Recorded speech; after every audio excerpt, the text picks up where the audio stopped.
बड़ी बहू वर्षा हर काम में बहुत तेज थी। वहीं छोटी बहू हर्षा हर काम आराम से करती। वर्षा को अपनी तेजी पर बहुत घमंड था। वो बात बात पर हर्षा को ताना मारा करती। एक दिन वर्षा किचन में खाना बना रही होती है और हर्षा से कहती है, देवरानी जी, इतना धीमे धीमे खाना बनाओगी तो लोग भूख से मर जाएंगे। पिछले जन्म में कछुआ थी क्या? मेरा तो पता नहीं, आप बहुत तेज हो। आप पिछले जन्म में घोड़ा थी क्या? वर्षा आराम से चली जाती है। खाना खाने के बाद वर्षा का पति गौतम, हर्षा का पति लोकेश और उनके माता पिता बैठकर टीवी देख रहे होते हैं। तभी सास कहती है, अरे रामायण लगा दो हर्षा। हर्षा धीरे धीरे चैनल बदलती है। जब तक रामायण की चैनल पर पहुंचेगी, रावण मर भी चुका होगा। हाँ बेटा हर्षा, जल्दी लगा देना, राम भगवान के दर्शन कर लूं। जी लगा तो रही हूँ। इतना स्लो? सासू माँ, इतने में तो अयोध्या जाके राम भगवान के दर्शन कराएंगी। सब वर्षा की बात पर हंसने लगते हैं। वर्षा हर्षा के हाथ से रिमोट लेकर रामायण लगा देती है। हर्षा बुरा नहीं मानती और वो भी हंसते हुए वहाँ से चली जाती है। एक दिन हर्षा खाना खा रही होती है। तभी वर्षा वहाँ आके कहती है, अरे कितना धीमे धीमे खा रही हो। इतने में तो शादी में 100 लोग खाना खा लेते। आधे घंटे से खाना खा रही हो तुम। अरे खाने को चबा चबा कर खाना चाहिए। हाँ हाँ, आप तो चबा के भी खाती हो और दबा के भी। अरे आपको मेरे धीरे खाने से दिक्कत है या ज्यादा खाने से? अरे आप धीमे खाओ या ज्यादा खाओ, मुझे क्या। बस मैं ये कहने आई थी कि सुबह कुछ मेहमान आ रहे हैं, जल्दी उठ के खाना बना लेना, देर मत करना। साथ में बनाते हैं ना। तुम्हारे साथ बनाऊंगी तो स्पीड को 5वें गियर से पहले गियर पर ले आना पड़ेगा। अरे भाई, तुम्हारे साथ रहकर तो मेरी तेज रफ्तार पर भी असर पड़ेगा और मैं भी तुम्हारी तरह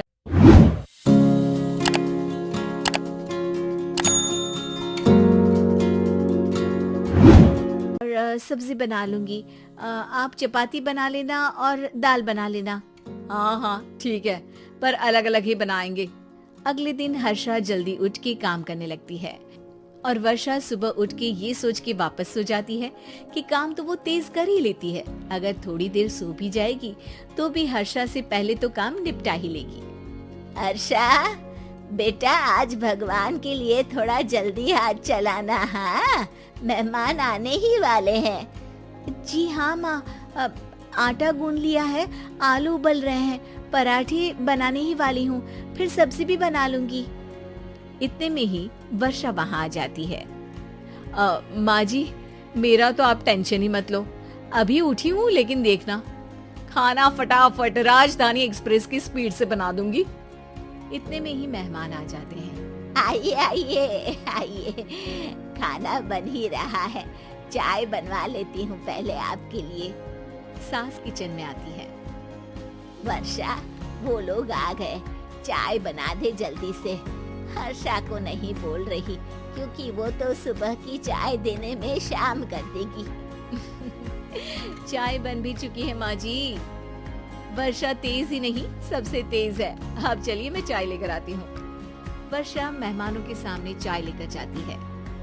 ये हमारी बहू है वर्षा, तेज वर्षा कहते हैं इसको। हर काम में इतनी तेजी रखती है जैसे मिल्खा सिंह भाग रहा हो। अरे वाह वाह, फिर तो खाना भी जल्दी मिलेगा हमको। हाँ हाँ, आप चाय नाश्ता खत्म कर लेंगे, उसके पहले ही वर्षा जल्दी से स्वादिष्ट खाना भी लेकर आ जाएगी। वादा तो कर लिया जल्दी खाना देने का। आपकी चपाती भी नहीं बनी और दाल भी नहीं उबली। फिर भी तुमसे पहले काम खत्म हो जाएगा मेरा। तुम्हारी तरह नहीं हूँ, घड़ी की सबसे पतली सुई की जैसी धीमे धीमे धीमे काम करती हो तुम। बस वर्षा अपने तेज हाथों से दाल कुकर में चढ़ाती है और आटा निकाल के गूंथने लगती है। थोड़ी देर में कुकर की तेज सीटी बजती है।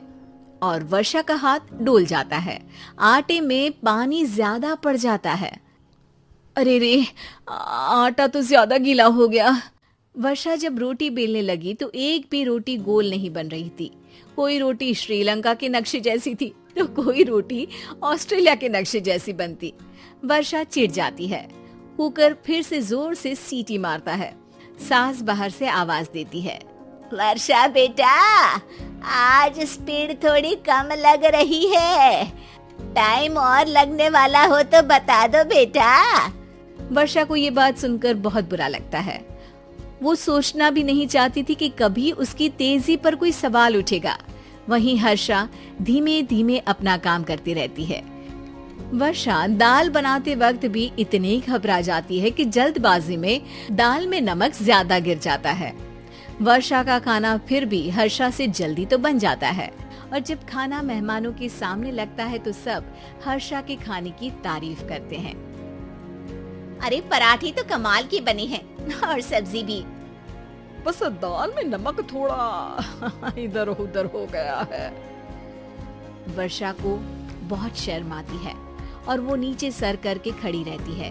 तभी हर्षा कहती है, वो ना मैं थोड़ी जल्दबाजी कर गई और नमक ज्यादा हो गया, पर पराठे तो वर्षा भाभी ने ही बनाए हैं, इसीलिए तो अच्छे बने हैं। वर्षा ने कभी नहीं सोचा था कि हर्षा के काम की इतनी तारीफ होगी, लेकिन वो उसका यश वर्षा को दे देगी।